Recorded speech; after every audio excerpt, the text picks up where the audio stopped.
Welcome to Old Money, a show dedicated to helping you build the trust fund you wish you were born with. Ladies who lunch, listen up. Life is not about looking rich.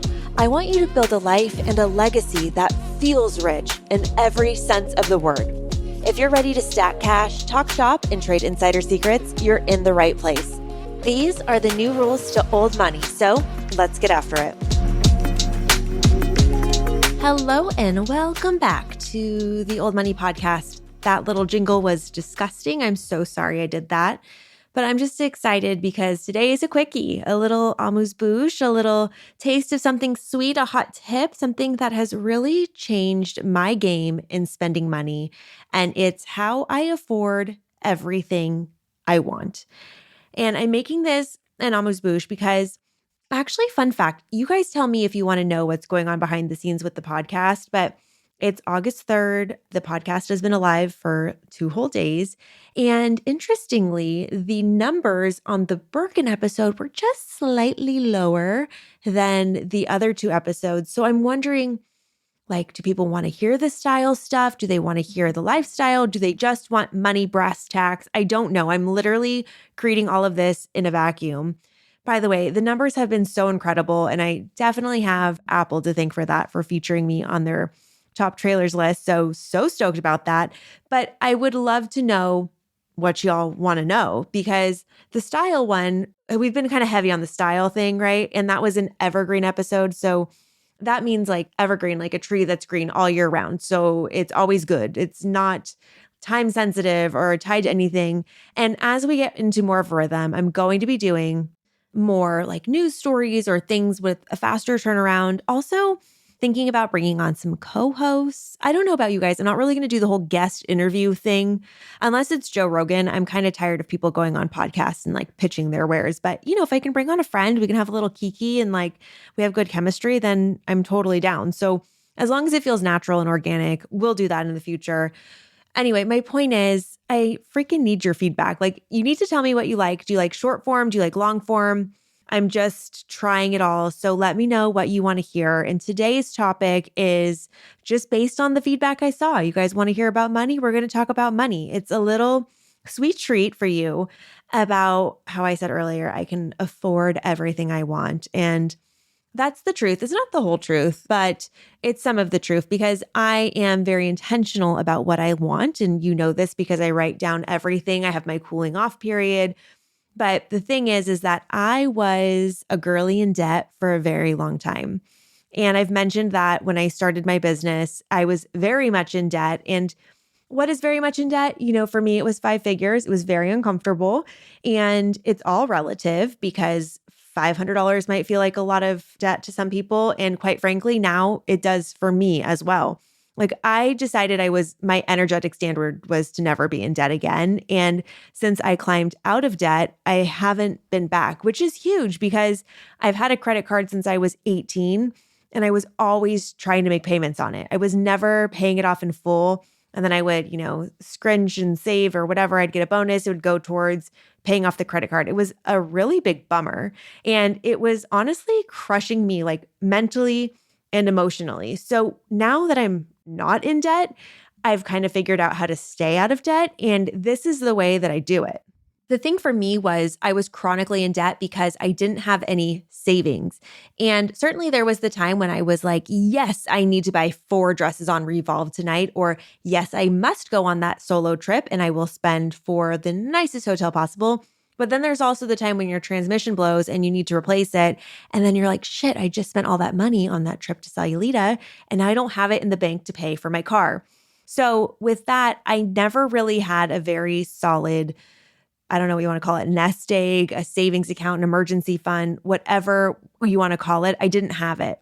And I was always really struggling with how to simultaneously save money while I was paying off debt. I just couldn't catch up. I'd put money into a savings account and then I would just use that savings account to pay off my credit card bill. So I was basically having 2 checking accounts that I was paying my credit card off with. So with that being said, the savings is everything we're talking about today. And I'm not talking about a boring old emergency fund, although I would be remiss if I didn't touch on it. So first of all, let's just talk some numbers. And then I promise this will get fun really, really quick. Because if you're going to run your life and not let it run you, Think about it like you're running your life as a business. Like you have seen Shark Tank. You know, when those entrepreneurs get up there on the carpet, they have to know their numbers or else Mr. Wonderful will eat their ass. And I am your Mr. Wonderful, and I want you to know your numbers. And there's not so many that you need to know, but the ones that are important are, what is your burn rate? How much money does it take you to keep the lights on every single month? Like, what are your actual expenses, your fixed expenses? I also want you to really understand what your take-home pay is. So this is after your retirement contributions, your 401k, health insurance, et cetera. Just keep it really simple. And from that take-home pay, I want to understand what percentage of that take-home pay goes to your needs, to your wants, to your saving, and to your investing. The reality is when you're in debt, that's a need. You need to pay your debt off. And your wants category is going to need to get thinner. And before you have a fully established savings fund, emergency fund, you're going to need to be light on your wants and your investing, and as much as you can on your needs, right? So while you're creating this emergency fund, the slush fund or whatever, this is 4 to 6 months of money that's available to you if the worst happens. Like what it's going to take for you to keep the lights on if your car blows up, if you go to the hospital, if you lose your job. I know it's really not fun to think about, but that's the thing that you need to have in your back pocket so that when that credit card bill comes, you can pay it off and not be stuck under a mountain of debt. This money needs to be liquid. Liquid means that you can get the money if you need it. And so your 401k is not a savings account. Your investment, your brokerage account, that is not a savings account, because when you take money out of either of those areas, a 401k or an investment account or whatever, you're going to get penalties or taxes from it. So when you have money that's liquid, that means it's sitting somewhere where you can very easily transfer it out if you need cash or if you need to pay off your credit card. It's like a CD. You've heard of a CD. It's a certificate of deposit. You put your money in a CD for a predetermined amount of time in order to earn interest on it. And you cannot take it out early or you get penalized for doing so. Because just an FYI, when you put money in your bank, you're giving it to your bank to do something with it. And your bank is going to utilize your money to go make other investments so that they can grow. And what that means for you is that you get paid interest in return for them being able to do it. So when you're paying off your debt, you're deciding how much to pay it off. My school of thought is Oppenheimer it, just atomic bomb it all, put everything you have towards it until it's completely obliterated. We can talk more about debt later, whether it's the snowball method or I don't know what the other one's called, the drippy water method. That's not correct. But my point is, we'll talk about it later. When you have debt, you still need to be saving, but you need to be putting more attention towards your credit card debt because likely you have a 19 or 24% interest rate. And if you're not paying it off aggressively, you're never going to get out from underneath it.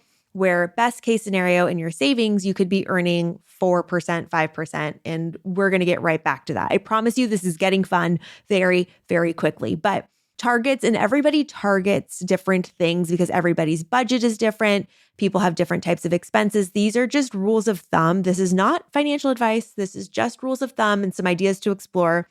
But typically you can expect to spend between 50 to 60% of your take-home pay on the needs, the unfun stuff, if you will. Fixed cost, your mortgage, your rent, your HOA payments, debt, groceries, daycare, childcare, car payment, anything like that. And if you are in a place where you have an opportunity to lower your expenses, please do so knowing you have my full support to be a humble queen.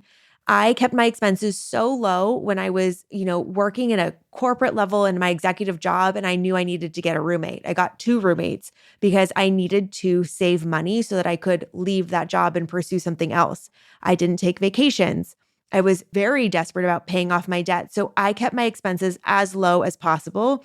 And I actually even put off like getting a dog, for example. And thank God I did, because now I have the soul dog of my dreams. But I put off the things that I wanted to do or wanted to have because I knew I couldn't spend money or have other expenses that I couldn't maintain until that was all done. So 50 to 60% on the unfun stuff.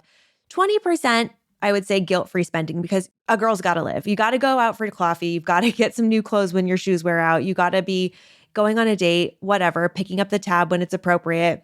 you need to be making sure that you do have some money in your budget to live your life. Because if you're just living like a pauper, you're going to be super depressed. And then you're going to binge and go get completely financially dysregulated and drop your dollars on shower curtains at Target like I used to do all the time. And then the last piece of the pie is 20 to 30% of your take home pay going towards investments, savings, and fund savings. And this is where things get really interesting, the fund savings. So I didn't know what this term meant for so long. I used to hear it in the government that they would earmark funds. So for example, we pay a bunch of taxes and they're going to earmark funds to build a new school. Or we're going to pay a bunch of taxes and they're going to earmark funds to fix that bridge. And I literally just learned what that meant, but I've actually been doing it naturally for so many years. And let me tell you, it is the thing that has kept me out of debt and it has kept me getting everything that I want. Because I have set myself up with high yield savings accounts that are all earmarked for different things. A HYSA, high yield savings account, is a savings account that's going to give you a better rate of return than your average. So I think I have a Wells Fargo savings account that pays me like 0.015% of interest, and that's hot garbage. Versus there are so many high yield savings accounts out there that are paying 4.5%, 5%. You can go to NerdWallet and it'll give you a ton of options so you can pick the one that's right for you. But if you park your savings in a high yield savings account, you could be earning like, let's say you put $10,000 in there, you would be earning $450 a year in interest. You're not doing anything for that money. It's just sitting there and growing on its own. Old money is effortless. Old money grows, and we love the magic of compounding interest. It's always what we're looking for. And this right now is such a big opportunity because you've heard the news. You've been hearing everybody say, oh my gosh, we can't buy a house. The housing prices are out of control because interest rates are so high. And yeah, interest rates are so high, and that is so good if you want to put your money in a savings account. There are so many opportunities out there. In fact, Apple, who is taking over the world, they have set up a high yield savings account. It's offered by Goldman Sachs, but it's an Apple product.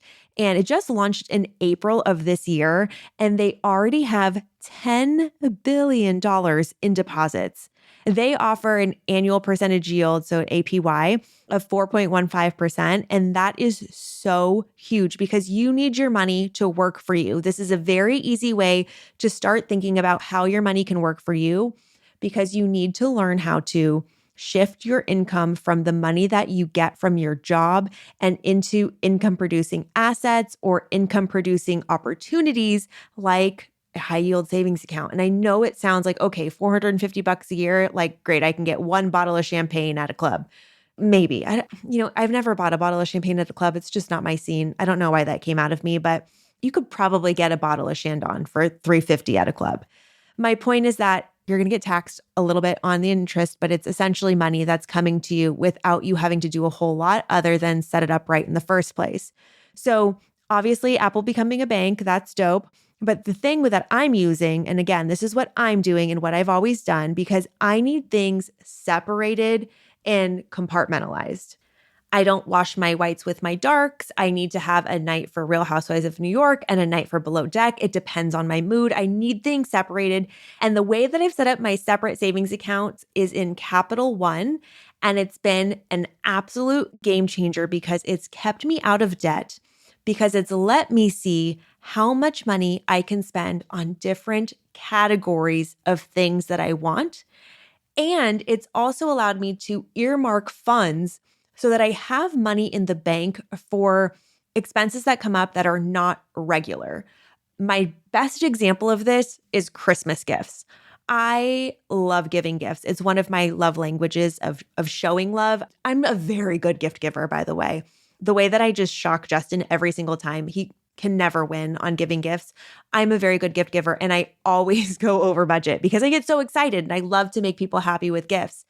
But I always go over budget and I used to always then be in debt. So I remember being like 18 years old and spending so much money on everybody for Christmas. And then, you get money from like your grandparents, your parents, and all the money that I got for Christmas, it just would go right back to paying off my credit card bill for everything that I bought for people for Christmas.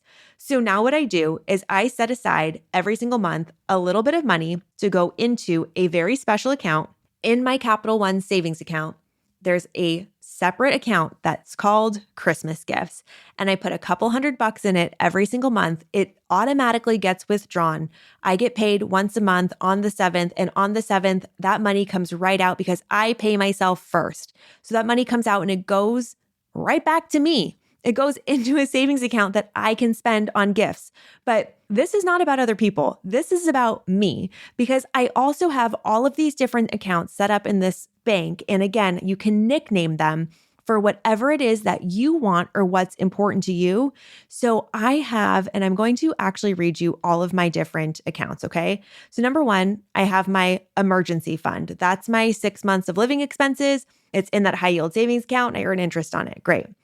I then have my Christmas gifts hedge fund. So again, I fund that every single month. I also have my Poppy fund because my dog means the world to me and I will never say no to anything for her. If the worst happens, I have thousands of dollars in the bank saved for her in case I need to pay for a surgery, an emergency, God forbid. She also has insurance, but I have my Poppy fund and that's fully funded in there so that if the answer comes down to, and I've been at the vet when people are making decisions on their pets based on what they can afford. And I can't live that way. That to me is so heartbreaking. So Poppy has a Poppy fund. I also have a designer splurges fund where I'm saving up for a bag, a new outfit, a cardigan from Gucci, whatever it might be. My designer splurges fund gets automatically funded every single month on the 7th when I get paid and money goes into that account so that when I want to buy something, I have the money to get what I want. I also have a Botox laser and filler fund. That's right. My Botox is very important to me and I'm not going to say no and I'm not going to suffer with wrinkles if I don't want to have wrinkles. I will save my money so that I have money to spend when it's my time. And what's so nice about this is that everything's compartmentalized. So I can see exactly how much I have to spend on each of these things or what my saving goals for each of these items needs to be. And because for me, these are things that are important to me, the other thing on here is a travel fund. Travel is so important for me and Justin. We really prioritize it. So I'm putting a ton of money in my travel fund. And then when it comes time to book a vacation, I can very easily say, okay, I have X numbers dollars in here right now. If we're going on vacation in 6 months, I'll have, 6 months times, let's say $600 that I put in the account every single month. So I'll have a total of this much. That's my budget for this vacation, this next one, or whatever it might be. And it's really helpful for me to have guidelines and parameters around what I can spend. But these buckets help me never be in debt. And the whole other level of this is credit card usage. If you are still using a debit card to pay for things, girl, we need to have a conversation. My point is that the credit card thing, the whole game changes when you're actually paying off your credit card. And we're going to talk about, there's the points guy.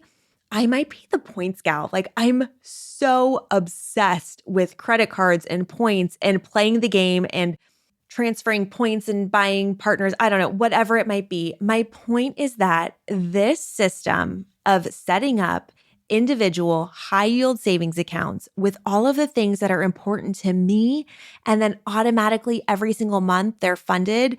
For me, it's been the number one thing that's kept me out of debt because I have this emergency fund, I have a car fund, I have a Poppy fund, all the things that could go wrong, I'm prepared to pay for them and not go in debt for them. And if worse comes to worse, then I can pull from my travel fund if I need to, and I'll reevaluate my priorities at that time.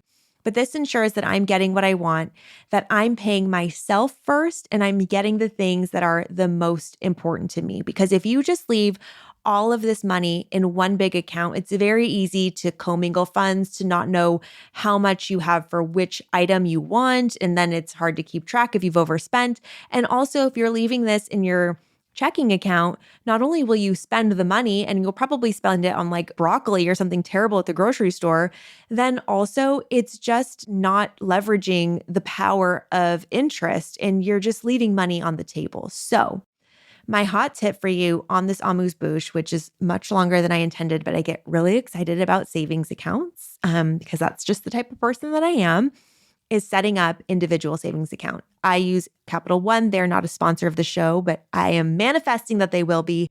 I would love to know what your individual saving account buckets would look like, what they would be called. What are the things that are important to you? Let me know on social. I'm going to talk about this there as well. Thank you for spending time with me on this episode. Let me know what you want to talk about. Email me at oldmoneypodcast@gmail.com. By the time this episode is released, our website should be up, oldmoneypodcast.com. You can send me a note. You can be anonymous if you have a question about money, or there's something that you want to contribute, give feedback on. I will read your letters on the podcast. I will answer your questions. I will find you the resources that you need. So reach out. I'll be here on the other side, and I will talk to you on the next episode. Ciao. Feeling rich? I hope so. Thank you for joining me on this episode of Old Money. If you have questions you want answered, email me at oldmoneypodcast@gmail.com or hit us up on social. We are at Old Money Podcast, and I am at your service. If this episode spoke to you, inspired you, helped you, if you took a single note, it would mean the world to me if you could please just take a minute to rate and review the podcast. And if you're not doing so already, subscribe. And if you have friends who like getting rich, please share this episode with them, even if it's just on your Instagram story. And I'd love you more than Jeff Bezos loves Amazon Prime. Thank you so much, and I will talk to you on the next episode. Remember, I'm not your lawyer, I'm not your tax professional, and I'm not your financial advisor. The content presented in this podcast is intended to entertain, educate, inspire, and support listeners in their personal and professional development and does not constitute business, financial, or legal advice. In addition to that, this episode may contain paid endorsements and advertisements for products and services.